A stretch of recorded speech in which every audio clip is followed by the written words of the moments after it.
بسم اللہ الرحمن الرحیم شہر رمضان الذی انزل فیہ القرآن ھدی للناس وبینات من الھدی والفرقان اعوذ باللہ من الشیطان اللعین الرجیم بسم اللہ الرحمن الرحیم الحمد للہ رب العالمین والصلاة والسلام علی اشرف الانبیاء والمرسلین وعلی اہل بیتہ الطیبین الطاہرین المعصومین المظلومین سیما علی بقیت اللہ فی الارضین واللعنۃ الدائمۃ علی اعدائہم اجمعین من الآن الی قیام یوم الدین اما بعد فقال ابو عبداللہ علیہ السلام اعرف العقل وجندہ والجہل وجندہ تہتدوا۔ عزیزان گرامی قدر، علی رضا حزب اللہ آپ کی خدمت عالیہ میں حدیث جنود عقل و جہل کی تشریح کے ساتھ تیسری نشست میں آپ کے سامنے حاضر ہوا ہوں، اور پہلی دو نشستوں میں اجمالی طور پر جنود عقل و جہل کی تشریح کی گئی، اور کیونکہ یہ طویل حدیث ہے، اس حدیث کا ترجمہ کرنے کا شرف حاصل ہوا۔ انشاءاللہ آنے والے جلسات میں اس حدیث کی مزید وضاحت کی جائے گی۔ آج اس حدیث کے اس پہلو کو آپ کے سامنے پیش کرنے کی سعادت حاصل کر رہا ہوں۔ پہلے آپ کے سامنے بیان ہوا کہ عقل کو باطنی پیمبر کا درجہ عطا کیا گیا، کہ عقل باطنی پیمبر ہے۔ مولا علی علیہ السلام کا فرمان ہے، عقل کو مولا علی علیہ السلام دو حصوں میں تقسیم فرماتے ہیں، ایک ہے عقل مطبوع اور ایک ہے عقل مسموع۔ مولا علی علیہ السلام فرماتے ہیں، رأیت العقل عقلین، میں نے عقل کو دو قسموں میں پایا، فمطبوع و مسموع۔ ایک قسم عقل کی مطبوع ہے، دوسری عقل کی قسم مسموع ہے۔ پھر مولا علی علیہ السلام فرماتے ہیں، ولا ينفع مسموع، عقل مسموع مفید ثابت نہیں ہو سکتی، اذا لم یکو مطبوع، جب تک عقل مطبوع تک نہ پہنچ جائے۔ تو عزیزان گرامی، عقل مطبوع اور مسموع آپ کے سامنے بیان کیا جائے گا۔ مولا فرماتے ہیں کہ عقل مسموع کا فائدہ اس وقت تک نہیں ہو سکتا جب تک عقل مسموع عقل مطبوع تک نہ پہنچ جائے۔ پھر مولا ایک مثال آپ کے سامنے پیش کرتے ہیں۔ مولا فرماتے ہیں کہ کما لا ينفع الشمس، جس طرح سے سورج فائدہ نہیں دے سکتا، مفید آور ثابت نہیں ہو سکتا، وضوء العین ممنوع، جب تک در حالہ کہ آنکھ ناقص حالت میں ہو، آنکھ بند ہو۔ اگر آنکھ بند ہوگی تو سورج کی شعاعیں آنکھ تک نہیں پہنچ سکتی۔ مولا علیہ السلام نے ایک بہترین تعبیر کے ساتھ اس عقل کی دو قسموں کو واضح کیا کہ عقل مطبوع وہ ہے جو ہماری فطرت کے اندر ودیت کر دی گئی ہے، کہ پروردگار عالم نے ہر اچھی چیز کو، ہر خیر کو ہمارے اندر ودیت فرما دیا، کہ ہر خیر ہماری عقل کے اندر ودیت ہو چکا کہ ہر خیر اچھا ہے، ہر نیکی اچھی ہے، ہر برائی بد ہے، ہر برائی جہل ہے، یہ ہماری فطرت کے اندر ودیت ہو چکا۔ تو مولا علی علیہ السلام نے اس کو اس طرح سے بیان کیا کہ ہم نے عقل مسموع، جو پروردگار عالم نے ہمیں عقل دی ہے، ہم جس سے نتیجہ لگاتے ہیں، اس کے ذریعے سے ہم نے کہاں تک پہنچنا ہے؟ عقل مطبوع تک، اس فطرت تک پہنچنا ہے جس فطرت کے ساتھ پروردگار عالم نے ہمیں خلق کیا ہے۔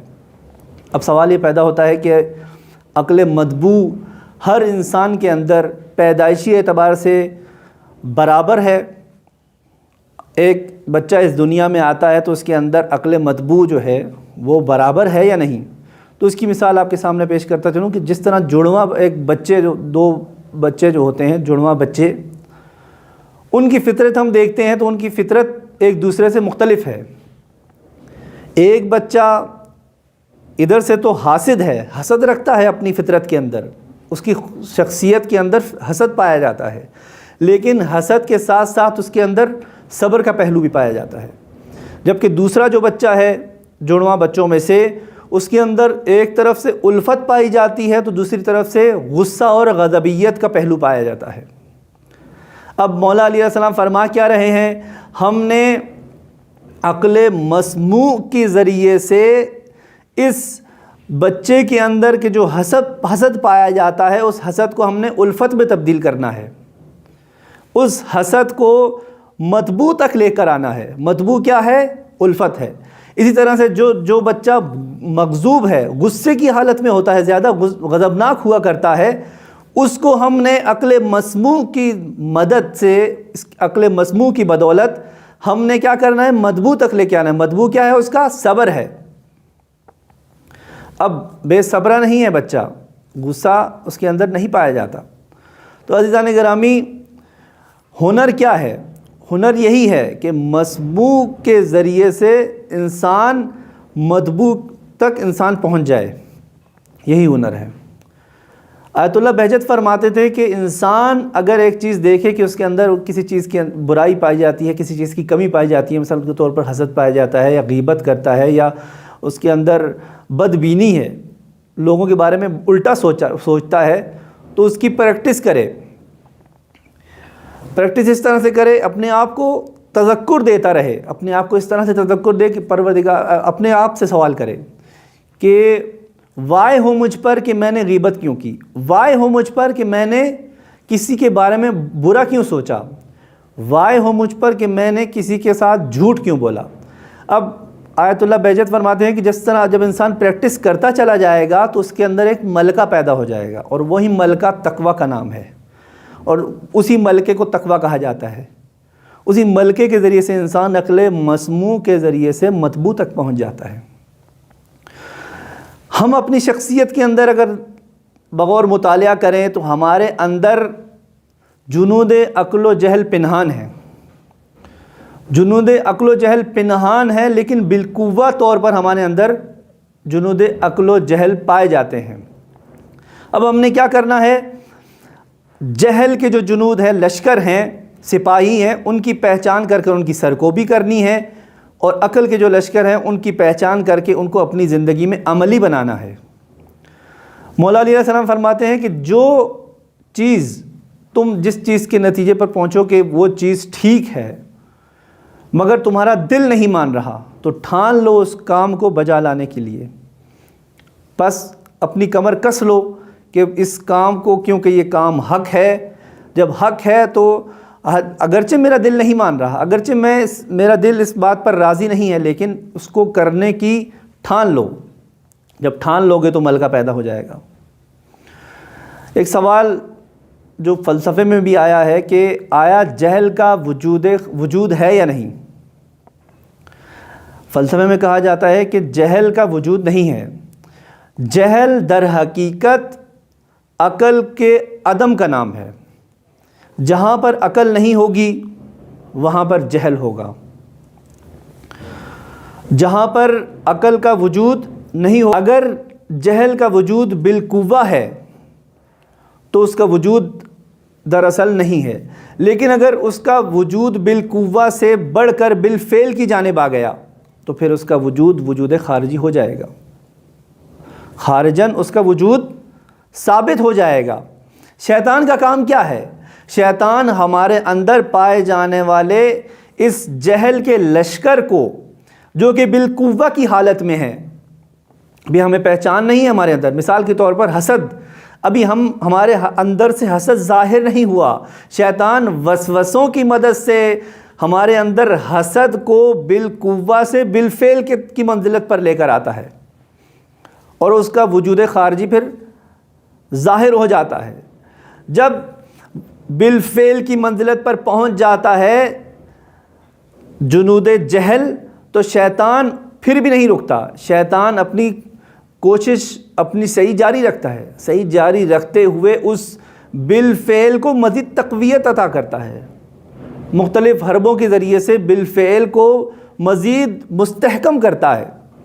اور ہماری زندگیوں میں ایک وقت ایسا آتا ہے جیسے کہ رسول اکرم صلی اللہ علیہ وآلہ وسلم ارشاد فرماتے ہیں کہ میری امت پر ایک ایسا زمانہ آئے گا کہ معروف اور منکر کی تعریف ہی بدل جائے گی۔ اب شیطان نے پہلے کیا کیا؟ حسد کو بالقوہ سے بالفعل میں لے کر آیا، پھر بالفعل کو مزید مستحکم کر دیا۔ رسول اکرم صلی اللہ علیہ وآلہ وسلم فرماتے ہیں کہ معروف منکر ہو جائیں گے اور منکر معروف ہو جائیں گے، تعریف ہی بدل جائے گی۔ آج کے دور میں ہم اپنی زندگیوں میں دیکھتے ہیں کہ معروف در حقیقت منکر کا روپ اپنا چکے ہیں، اور منکر جتنے بھی منکرات ہیں ان کو معروف سمجھا جاتا ہے معاشرے میں۔ ایک موسیقی کو روح کی غذا تصور کیا جاتا ہے، ایک نمازی انسان کو صرف دنیا دار اور دیندار اور صرف مسجد کی حد تک محدود سمجھا جاتا ہے، ایک سچ بولنے والے کو سادہ تصور کیا جاتا ہے۔ یہ شیطان کی کاوشیں ہیں، یہی شیطان ہے جس نے بالفعل سے پھر اس کو مستحکم کر کر اس حالت پر لا دیا کہ تعریف ہی ڈیفینیشن ہی بدل دی۔ پروردگار عالم سے دعا ہے کہ پروردگار ہمیں عقل اور جہل ان دونوں کے لشکروں کی معرفت حاصل کرنے کی توفیق عنایت فرمائے، اور جہل کے لشکر کو سرکوب کرنے کے بعد عقل کے جو لشکر ہیں اور سپاہی ہیں ان کو اپنی زندگی میں عملی بنانے کی توفیق عنایت فرمائے۔